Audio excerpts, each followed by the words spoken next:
Naturen er pragtfuld. Men hvad gør vi egentlig for at redde den? Og hvad gør vi for at skade den? Der har vi så sendt vores interviewer ud. Alexander, Majby og mig i studiet. Og hvor jeg tager folk i studiet og snakker med dem om, hvad der skader verden. Velkommen til et nyt talkshow omkring vejret. Vi kalder det vejret sådan der. Yes. I dag har jeg min interviewer inde, Alexander Mindby, som skal ud og interviewe folk om, hvad de gør for at skade miljøet, og hvad de gør godt for at skade, eller for at gøre verden bedre. Ja, det er det. Vi skal også i studiet i dag have Jes Højer ind for at snakke om, hvad klimaforandringer egentlig er, og hvor mange år der måske kan gå, før at verden den bliver oversvømmet, hvis man kan sige på den måde. Og til først her, om ikke så lang tid, skal vi have Andreas Asbjørn ind og snakke. De har fortalt, at de er rigtig kloge på det emne, så det vil jeg da give et skud på, at de er. Og det prøver vi at høre, hvad de har at sige til os. Og det første vi gør, det er bare at sige velkommen til. Lad os starte showet.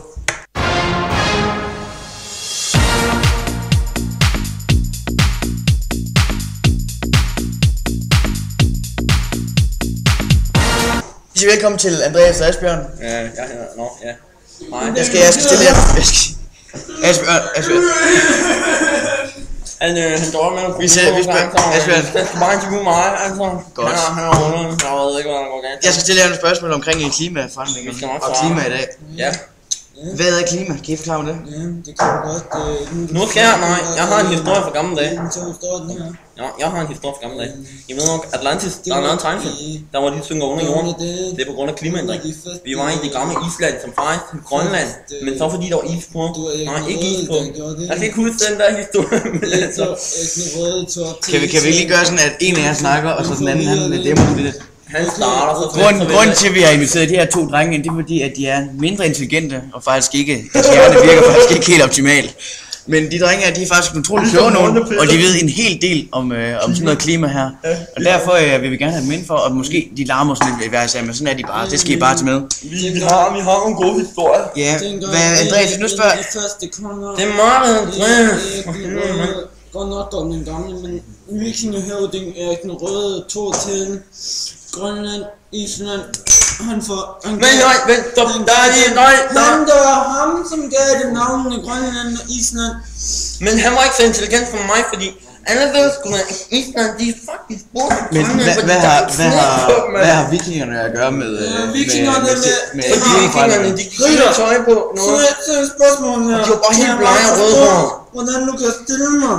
Den viser bare, hvor lav den danske folkeskole er synket.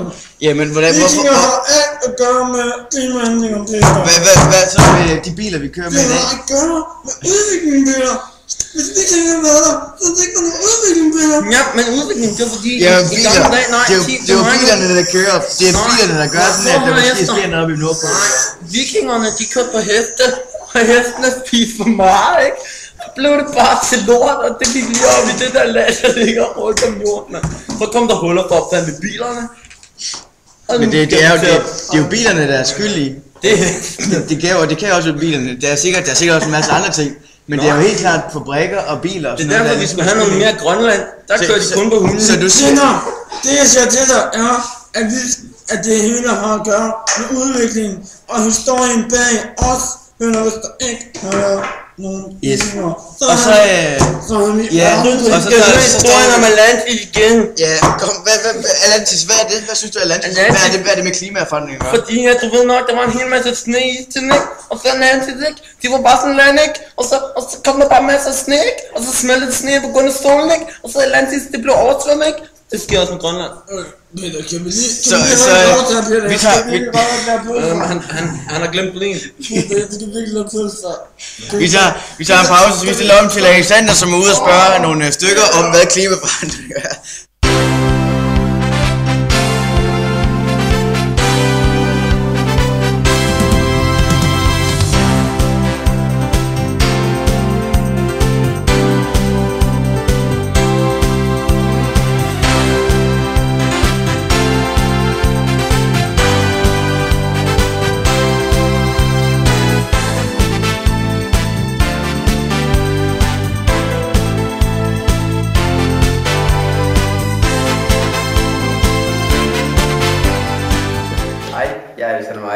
Og i dag skal jeg ud og finde nogen, jeg kan interviewe. Så kører vi. Der har vi Lav. Hej Lav. Vil du gerne interviews? Hvad? Klima. Klima? Ja. Ja tak. Nå, så interviewer vi dig. Hvis du lige kommer tættere på med den der. Tak. Hej. Hej. Hvad gør du for ikke at skade klimaet her i verden? Kører med tog og bus i stedet for bil. Og hvad er klimaet egentlig? Altså hvad gør klimaet for dig? Hvad klimaet gør for mig? Ja, det spurgte vi alle de andre om, så det vil vi også lige spørge dig om. Ja, hvad klimaet gør for mig? Jamen klimaet giver mig vel frisk luft. Okay, ja. Ja, han er jo faktisk meget klimavenlig ham der. Nå, er der sådan noget, du gør forkert for at skade klimaet? Spiser oksekød. Skade det klimaet? Rigtig meget. Nå, det vidste jeg ikke lige. Ja. Ja, tak for interviewet. Det var så lidt, Alexander. Vel. Kom. Så. Hej. Alexander, Vil du gerne interviews? helst ikke til kamera. Det bliver du nødt til. Nå, Hvad er klimaet? Kan du forklare mig det? hvad klimaet det er? Ja, hvad er klima? Klima, jamen det er jo, hvordan verden den er sat sammen. Og hvordan verden fungerer, og hvordan vi passer på verden og sådan nogle ting. Okay, hvad gør du så for ikke at skade klimaet? For ikke at skade klimaet. Jeg kører jo faktisk økologisk. Okay. Og hvad gør du så for at skade klimaet? Jeg ved, du kører bil. Det er jo ikke godt. Nej, men jeg kører en diesel, som kører forholdsvis langt på literen. Lidt stor diesel, men det er en diesel. Så den kører lidt langt på literen. Jeg ved godt, diesel lidt mere end benzin, men jeg gør lidt for det. Ja, det er altså ikke særlig meget. Spiser du oksekød? Ja.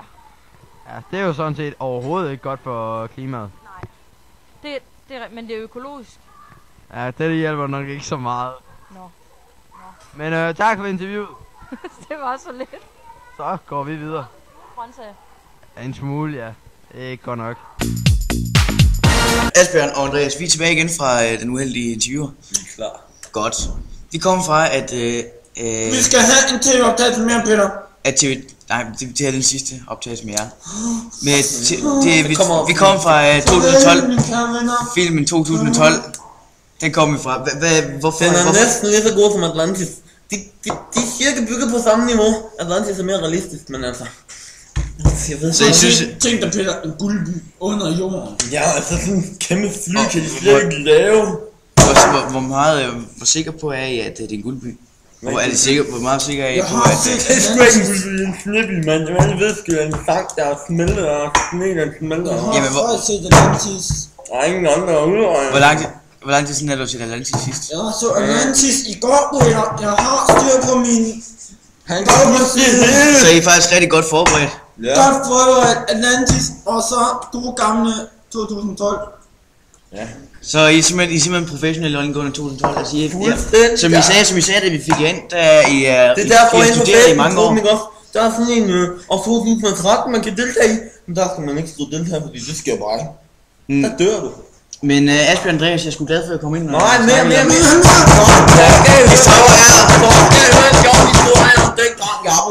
Vi stopper. Vi siger tak til Asbjørn Andreas, og vi ses igen en anden gang. Hej. Hej. Hej. Må jeg gerne stille dig nogle spørgsmål? Ja. Okay. Hvilke værksteder arbejder du med? Jeg er i loppekunst. Og hvad gør I for at hjælpe klimaet? For at hjælpe klimaet. Altså, Vi hvad er går det? meget ind for genbrug. Det er jo i høj grad genbrug, det vi benytter os af her. Og er der noget af det, I har med jer, som ikke er så godt for klimaet? Nej, det er det faktisk ikke. Måske lidt maling. Hvad så i din hverdag? Hvad gør du noget for at redde klimaet der? Så jeg prøver at lade være med at bruge spray, for eksempel. Hvilken slags spray? Deodorant og sådan noget. Ja, det er godt. Hvad gør du så? Nej. Hvad gør du så for, altså, gør du så noget, der skader miljøet? Nu kan det skade miljøet. Spiser du oksekød? Ja, det gør jeg. Det skader jo rigtig meget miljøet. Okay, det var jeg ikke klar over. Nej, det fandt jeg også ud af. Kører du i bil? Ja, jeg kører i bil. Er det- Det er selvfølgelig også lidt skadeligt, det ved jeg godt. Er det brændt? Der er noget med noget CO2 og... Nej, det er ikke en brintbil. Så er det ikke så godt. Nej. Det er rigtigt. Så det skal du også med? Ja. Altså, tænker du sådan din hverdag på klimaet? Ikke sådan til daglig. Nej, det gør jeg nok ikke rigtigt. Burde man ikke gøre det? Jo, det burde man.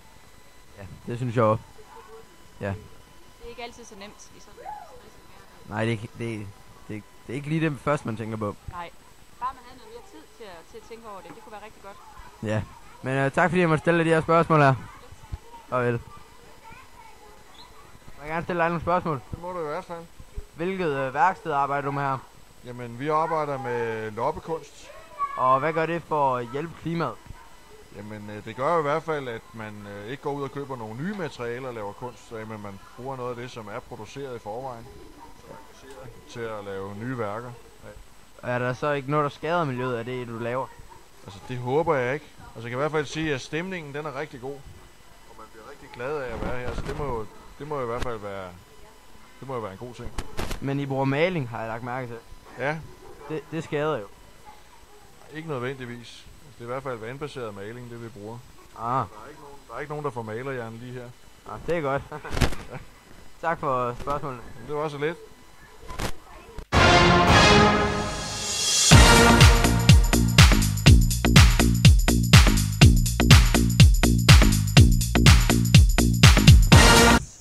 Velkommen til Været Sådan Der.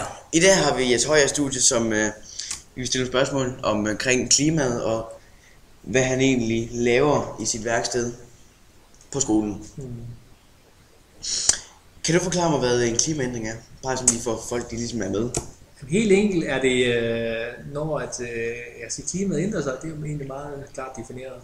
Det kan fx være temperaturstigninger, eller det kan også være, at temperaturen falder. Så det vil du måske opleve, at visse dyr eller planter de uddør, fordi at for eksempel det bliver varmt. Ja, så hvis vi nu får rigtig mange klimaændringer, så kan det være, at vi kan holde ferie i Danmark. Ja, holde ferie i Danmark. Så rigtig meget klimaændringer, som virkelig at det bliver varmt op. Som sommeren der er der cirka 40 grader som i Italien. Så kan vi godt tage så vi kan tage på stranden, sådan hver dag hele sommeren. Det tror jeg sagtens, ja. Ja. Det kunne være, at man skal overveje det. Jeg tager på ferie, ja, det er sådan en gang imellem, ja. Hvis vi nu får penge til det. Det var ikke dejligt. Hvad tror du, hvem skader naturen mest, tror du? Hvem skader naturen? Altså, jeg tror, der er ingen tvivl om, at når biler de udleder en masse CO2 fra smoke og sådan noget, så gør det således, at jorden bliver varmere. Det går op i ozonlaget, og så vil vi opleve, at isbjerge og så videre lige stille uden at smelte. Og hvis vi ikke får lidt kontrol over det, så vil vi opleve, at klimaet det i hvert fald bliver meget varmt. Og så vil Danmark det måske blive hårdere varmt, fordi at vandet vil stige. Og så de lavtliggende områder, de altså Grønland, det kan jo nok være en af de lande, som bliver mest påvirket. Det land. Altså det område, som bliver mest påvirket af en klimaændring. Fordi at sneen kan smelte, og måske en stor del af Grønland kan synke. Måske. Og synke, det gør det ikke. Men det kan blive oversvømmet. Ja, men så forsvinder det også lidt. Ja, det er det. Tror du lige hen med det spørgsmål? Tror du nogensinde, at kartofler de nogensinde kan gro op på Grønland? Tror du, man kan plante kartofler og have en mark med kartofler? Det tror jeg sagtens, man kan. Hvad hedder det? Kartofler er jo meget hårdere for at plante, det ved jeg jo godt. Det er jo lært i biologi, ikke? Og så hvis der er meget koldt, jamen så måske bare en 5-10 plusgrader, så kan man egentlig sagtens leve der. Så det kan man sagtens forestille sig. Ja, man gør ikke så meget i øjeblikket. Lige sådan en ende på emnet her. Frygter, kan vi frygte, eller hvad man kan sige, frygte en istid i en nærmere fremtid? Nej. Det kan vi ikke. Det er ikke sandsynligt. Hvis vi siger 100-200, kan det så være, at der måske kan komme noget alvorligt? Altså, for den sidste rigtige istid som i Europa og i Danmark, det er jo for eksempel for 500 år tid siden. Det var sådan, at alle havene omkring Danmark, de frøs is. Det var en lille istid. Det er nok ikke sandsynligt, det sker inden for næste 100 år i hvert fald. Hvis vi taler måske 300-400-500 år, men det er lidt, jeg tror, at eksperterne er svært ved at vurdere, hvor lang tid det kommer til at gå. Men hvis man ser på jordens historie gennem de sidste mange år, jamen, så vil de komme med regelmæssigt nogle år. Det kommer på et eller andet tidspunkt. Yes, så holder vi lige en lille pause, hvor vi stiller om til Alexander, som er ude og spørger en hel masse elever på skolen om, hvad klimaændringer er, og hvad de gør for skade og hjælpe verden med at blive bedre.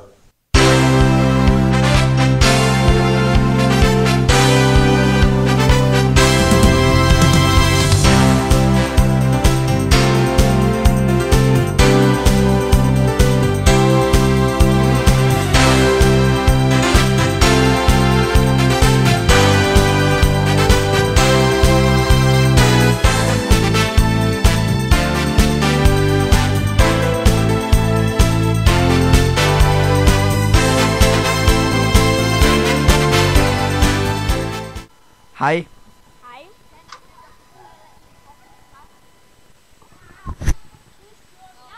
Men det her det er så ikke lige meningen, jeg skulle bare lidt blære mig. I dyrker idræt, ikke? Ja. Ja. Er det hårdt? Ja. Ej. Bliver det godt at komme ud og svømme? Ja. Og glæder I jer? Ja.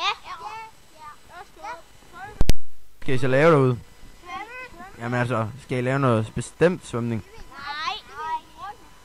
Nej, det håber jeg godt nok ikke, du skal. Søster. Det er bare dø. Nej, det tror jeg altså ikke. Det vil ikke være så godt for jer. Men jeg tror ikke, vi tager det her særligt seriøst lige nu, så tak fordi jeg måtte stille jer de her spørgsmål her. Hej. Hej. Hvad er det, du laver? Jeg skal med i guldfjern. Og hvad gør det der for at skade med, eller hjælpe med klimaet? Det ved jeg sgu ikke. Nå, men det giver god energi. Ja, okay. Og du har klima og energi ud. Ja. Er vi enige? Ja. Så er det hårdt det der? Måske. Slår du prutter ad? Nej. Fordi det skader jo. Ja. Men det er godt. Okay.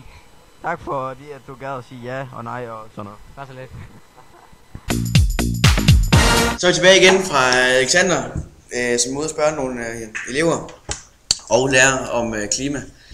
Nu har du lige set, hvordan eleverne de svarer, og det er jo ikke alle sammen, som faktisk præcis ved noget om klimaforandringer. Hvad synes du om, at eleverne faktisk ikke ved så meget, som de egentlig burde? Jeg synes som biologilærer, at det ryster. Der skal ske ting og sager på manden. Vil du gøre det bedre så? Vil du gøre det strenge regler? For at de skal lære noget om verden og klimaforandringen? Ja, det synes jeg. Vi tror, vi skal tærpe lidt mere. Den sorte skole, tror jeg. Vi har alt for mange de intelligente og sjove ting. Det skal vi ikke have mere. Jeg skulle en time tidligere, synes jeg også. Og 7. Du arbejder jo med møller i det her emneuge. Hvad lærer dine elever i det her nu? Altså udover at lære at lave møller, hvad lærer de så om sådan energi og sådan noget? De lærer, jamen det er faktisk det, de lærer om. Og de lærer måske de tekniske bag en vindmølle.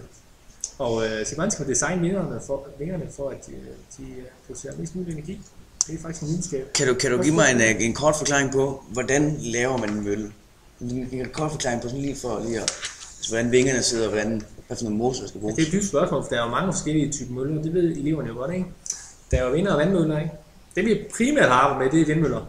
Og der skal man, der handler det meget om, hvordan man bøjer vingerne.